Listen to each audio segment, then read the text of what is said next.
مفتی صاحب سوال یہ ہے کہ قسطوں یا ادھار پر زیادہ قیمت میں چیزیں خریدنا کیسا ہے؟ مثال کے طور پہ اگر کوئی آدمی موٹر سائیکل یا کوئی اور چیز نقدی خریدتا ہے تو اس کو کم ریٹ پر ملتی ہیں، اگر وہی چیزیں قسطوں پر خریدتا ہے تو اس کو زیادہ ریٹ پر ملتی ہیں، اس کا شرعی حکم کیا ہے؟ بسم اللہ الرحمن الرحیم۔ نقد اور ادھار یا قسطوں کی صورت میں اشیاء کی چیزوں میں کمی بیشی کی چند صورتیں ہیں۔ پہلے وہ صورتیں سمجھیں تاکہ مسئلہ آسانی سے سمجھ آ جائے۔ دکاندار چیزیں بیچنے والا چیزوں کے ریٹ لکھ کر دکان پر آویزاں کر دیتا ہے اور خریدار پڑھ کر وہ خود ہی بتاتا ہے کہ وہ چیز نقد لینا چاہتا ہے یا ادھار پر لینا چاہتا ہے۔ ادھار کے ریٹ بھی لکھے ہوتے ہیں، نقد کے ریٹ بھی لکھے ہوتے ہیں کہ نقد لوگے تو اتنے کی، ادھار لوگے تو اتنے کی۔ پھر خریدار کے فیصلے کے مطابق اگر وہ نقد خریدنا چاہتا ہے تو اس کو عام ریٹ یا رعایتی ریٹ پر وہ چیز دے دی جاتی ہے۔ اگر وہ ادھار خریدنا چاہتا ہے تو پھر اس کو کچھ زیادہ قیمت پر چیز دی جاتی ہے۔ ایک صورت تو یہ ہے۔ دوسری صورت یہ ہے کہ بیچنے والا خریدار سے پوچھتا ہے کہ قیمت ابھی ادا کرو گے یا بعد میں، تو خریدار کی وضاحت پر اگر وہ نقدی پیسے دینا چاہتا ہے تو اس کو کم قیمت پر دے دیتا ہے، اگر وہ کچھ ادھار کرنا چاہتا ہے پھر اس کو عام ریٹ کی بنسبت کچھ زیادہ قیمت پر فروخت کرتا ہے۔ تیسری صورت یہ ہوتی ہے کہ دکاندار کو، بیچنے والے کو معلوم ہے کہ یہ آدمی، یہ خریدار، یہ میرا گاہک مجھ سے ادھار مال لیتا ہے اور یہ آدمی یہ نقد ادھار لیتا ہے،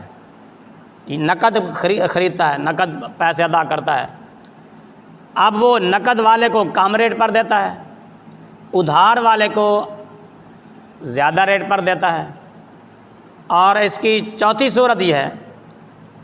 خریدار بیچنے والے سے ریٹ پوچھتا ہے کہ اس چیز کا ریٹ کیا ہے، تو وہ کہتا ہے کہ یہ نقد اتنے کی ہے، ادھار اتنے کی ہے۔ مثلا نقد لوگے تو 1000 روپے، اگر ادھار لوگے تو 2000 روپے۔ اور پھر خریدار معاملہ طے کرنے کے بعد نقد یا ادھار میں سے کسی ایک پر معاملہ طے کرنے کے بعد، سودا طے کرنے کے بعد مال اٹھا لیتا ہے۔ اور پانچویں صورت یہ ہے، خریدار، بیچنے والا خریدار سے کہتا ہے کہ یہ چیز میں نے آپ کو نقد اتنے میں بیچی اور ادھار اتنے میں بیچی، یعنی نقد بھی بیچی اور ادھار بھی بیچی۔ پہلی 4 صورتیں عوام الناس میں رائج اور معمول بہا ہیں اور یہ شرعاً جائز ہیں۔ اللہ تعالیٰ نے قرآن پاک میں فرمایا الا ان تکون تجارۃ عن تراض منکم، سورۃ النساء آیت نمبر 29، مگر یہ کہ کوئی تجارت تمہاری آپس میں رضامندی کے ساتھ ہو۔ پہلی 4 صورتوں میں رضامندی کے ساتھ بیع ہو رہی ہے، تجارت ہو رہی ہے۔ علامہ ابن حمام فتح القدیر شریف میں ہدایہ شریف کی شرح میں، فتح القدیر میں کتاب البیوع جلد نمبر 6 میں فرماتے ہیں فَإِنَّ كَوْنَ الثَّمَنِ عَلَىٰ تَقْدِيرِ النَّقْدِ الفاً، کہ اگر کسی چیز کی قیمت 1000 نقد ہو تو 1000، وَعَلَىٰ تَقْدِيرِ النَّصِيحَةِ 2000، اور ادھار کی صورت میں 2000، لَيْسَ فِي مَعْنَى الرِّبَا، یہ سود کے معنی میں نہیں ہے، یعنی نقد قیمت 1000، ادھار 2000، لَيْسَ فِي مَعْنَى الرِّبَا، یہ سود کے زمرے میں نہیں آتا، سود کے معنی میں نہیں آتا۔ یہ عون المعبود شرح ابی داؤد، ابو عبد الرحمن محمد اشرف عظیم آبادی اس میں لکھتے ہیں اما لو قال قبلت بألف نقدا او بألفین بالنسیہ، بیچنے والے نے کہا کہ یہ چیز نقد 1000 کی اور ادھار 2000 کی، خریدنے والے نے کہا کہ مجھے نقد 1000 کی، یعنی 1000 کی میں نے نقد لے لی، یا کہا کہ میں نے ادھار میں 2000 کی خرید لی، صح ذالک، یہ بیع صحیح ہے، اس میں کوئی حرج نہیں۔ علامہ حافظ عبد الرحمن مبارک پوری تحفۃ الاحوذی شرح جامع الترمذی میں لکھتے ہیں، قال البائع، بیع خریدار سے یہ کہتا ہے کہ ابیعک ھذا الثوب بنقد بعشرۃ، یہ کپڑا میں نے آپ کو نقد 10 روپے میں بیچا، وبنصیحۃ ب20، اور ادھار میں 20 روپے میں نے آپ کو فروخت کیا۔ فقال المشتری، آگے سے مشتری کہتا ہے، اشتریتہ بنقد بعشرۃ، میں نے یہ کپڑا نقد 10 میں خرید لیا، ثم نقد 10 دراہم، پھر وہ 10 درہم 10 روپے اس کو ادا بھی کر دیتا ہے، فقد صح ھذا البیع، تو یہ بیع صحیح ہے، کوئی حرج نہیں۔ وکذالک، اور اسی طرح اذا قال المشتری، جب مشتری یہ کہے کہ اشتریتہ بنصیحۃ ب20، میں نے یہ ادھار 2000 کے بدلے خرید لیا، یعنی جس طرح بیچنے والے نے کہا تھا کہ یہ کپڑا 10 نقد خریدو گے تو 10 روپے کا، ادھار خریدو گے تو 20 روپے کا، پھر خریدار نے کہا کہ نقد میں نے 10 روپے میں خرید لیا تو بھی ٹھیک ہے، یا یوں کہہ دیا کہ ادھار میں نے 20 روپے میں خرید لیا تو بھی ٹھیک ہے، صح البیع، یہ بیع صحیح ہے، درست ہے، اس میں کوئی حرج نہیں۔ باقی رہی وہ 5ویں صورت کہ بیچنے والا خریدار سے کہتا ہے کہ یہ چیز میں نے آپ کو نقد اتنے میں بیچی اور ادھار اتنے میں بیچی، اور ادھار یا نقد میں سے کسی پر اتفاق کیے بغیر خریدار اور بیچنے والا الگ الگ ہو گیا، یعنی کوئی ڈن نہیں ہوا، فیصلہ نہیں ہوا، معاملہ طے نہیں ہوا، وہ الگ الگ ہو گئے، تو یہ بیع منع ہے، یہ ناجائز ہے، کیونکہ یہ ایک بیع میں 2 بیع ہیں، نقد بھی اور ادھار بھی۔ نبی پاک صلی اللہ علیہ وآلہ وسلم نے اس سے منع فرمایا ہے۔ عن ابی ہریرہ رضی اللہ تعالیٰ عنہ نہا رسول اللہ صلی اللہ علیہ وآلہ وسلم عن بیعتین فی بیعتین، کہ آقا نامدار صلی اللہ علیہ وآلہ وسلم نے ایک بیع میں 2 بیع کرنے سے منع فرمایا ہے،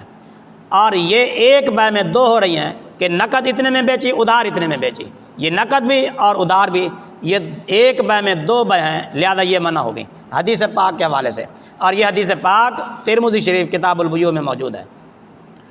اس حدیث کی وضاحت خود حضرت امام ترمذی رحمۃ اللہ تعالی علیہ یوں فرماتے ہیں، وقد فسر بعض اہل العلم، بعض اہل علم نے اس حدیث پاک یعنی ایک بیع کے اندر 2 بیع، اس کی وضاحت یوں کہ انہوں نے ان یقول ابیعک ھذا الثوب بنقد بعشرۃ، کہ بیچنے والا کہا کہ یہ کپڑا میں نے آپ کو نقد 10 روپے میں بیچا، وبنصیحۃ ب20، اور ادھار 20 روپے میں بیچا، ولا یفارقہ علی احد البیعین، 2 بیعوں میں سے یعنی نقد یا ادھار میں سے کسی پر سودا طے کیے بغیر، معاملہ طے کیے بغیر، ڈن کیے بغیر وہ الگ الگ ہو گئے، تو یہ بیع جائز نہیں ہے۔ اور اگر کسی ایک پر معاملہ طے ہو گیا، نقد میں سے یا ادھار میں سے کوئی معاملہ طے ہو گیا، ڈن ہو گیا، خریدار نے کہہ دیا کہ میں نے نقد میں خریدی یا کہہ دیا کہ ادھار میں خریدی، فلا باسا،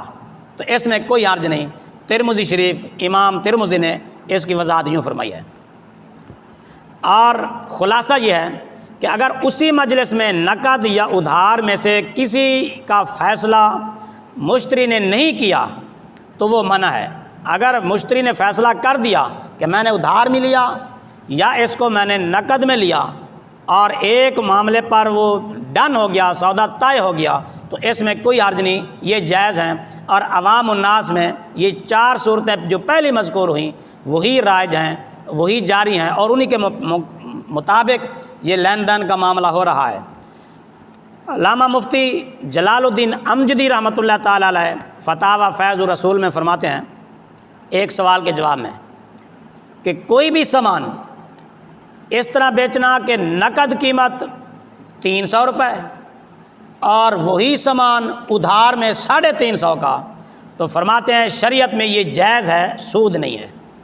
اسی طرح نقد اور ادھار کا الگ الگ ریٹ مقرر کرنا اور رکھنا یہ بھی جائز ہے، لیکن یہ ضروری ہے کہ سودا کرتے وقت، معاملہ طے کرتے وقت یہ بات طے کر لینی ضروری ہے کہ اس سامان کی قیمت نقد اتنے کی اور ادھار اتنے کی، اور یہ بھی طے ہو جانا چاہیے کہ یہ نقد خریدا ہے خریدار نے یا ادھار خریدا ہے۔ تو لہذا ایسی صورت میں یہ قسطوں پر یا ادھار پر چیزیں زیادہ قیمت پر ان کی خرید و فروخت جائز ہے، لیکن اس میں کچھ شرطیں ہیں۔ شرط یہ ہے کہ بعض اوقات یہ شرط لگا دیتے ہیں کہ اگر کوئی قیمت شارٹ ہو گئی یا ادا نہ کی یا اس میں کوئی تاخیر ہو گئی تو پچھلی قسطیں بھی ضبط اور چیز بھی نہیں ملے گی، چیز بھی ضبط کر لی جائے گی، تو یہ شرط فاسد ہے۔ ان شروط فاسدہ کی وجہ سے وہ بے فاسد ہو جائے گی۔